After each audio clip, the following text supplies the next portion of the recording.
يا ترى ايه اكتر ذكر ربنا سبحانه وتعالى بيحبه؟ ما فكرتش قبل كده ايه اكتر ذكر ربنا سبحانه وتعالى بيحبه؟ لو انت ما فكرتش، فالصحابه رضوان الله عليهم فكروا وسالوا الرسول صلى الله عليه وسلم السؤال ده، قالوا له يا رسول الله ايه احب الذكر الى الله سبحانه وتعالى؟ فقال احب الذكر الى الله سبحانه وتعالى ما اختص به الملائكه، سبحان الله وبحمده. وطبعا في الذكر اللي كلنا عارفينه ومش بنقوله، كلمتان خفيفتان على اللسان ثقيلتان في الميزان حبيبتان إلى الرحمن، سبحان الله وبحمده سبحان الله العظيم. الذكر ده اللي مفيش واحد إلا وعارفه ومش بيقوله برضه. الذكر ده اتعمل عليه أبحاث كتير واتعمل فيه كتب كتير واتكلموا على أفضاله كتير، بس أنا جاي النهاردة أقول لك على قصة واحدة بس عن فضل سبحان الله وبحمده سبحان الله العظيم. القصة دي عبارة عن قصة راجل بنا غلبان خالص، كان شغال في الحرم المكي وسمع شيخ بيقول كلمتان خفيفتان على اللسان ثقيلتان في الميزان حبيبتان إلى الرحمن،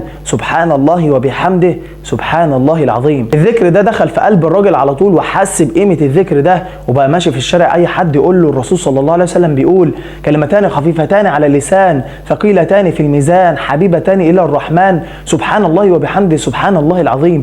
بقى ماشي في الشارع يقول لأي حد يقابله الحديث ده، بقى ماشي يعرف جميع أي حد يعرفه أو ما يعرفوش الذكر ده، لحد ما الراجل ده اتصاب في حادث سيارة ودخل المستشفى ودخل في غيبوبة 3 أيام، وأثناء ال3 أيام دول سمعوه بيتكلم، فجايله على الدكتور على طول عشان يسألوه في إيه، بس الدكتور اتأكد إن هو لسه في غيبوبة، وسمعوه بيقول حاجة واحدة بس، كلمتان خفيفتان على اللسان ثقيلتان في الميزان حبيبتان إلى الرحمن، سبحان الله وبحمده سبحان الله العظيم. يثبت الله الذين آمنوا بالقول الثابت في الحياة الدنيا وفي الآخرة.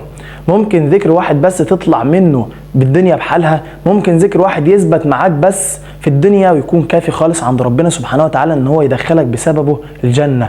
فعشان كده وصية ونصيحة وأمانة عليك، لو ده آخر حاجة تشوفها وصله لغيرك.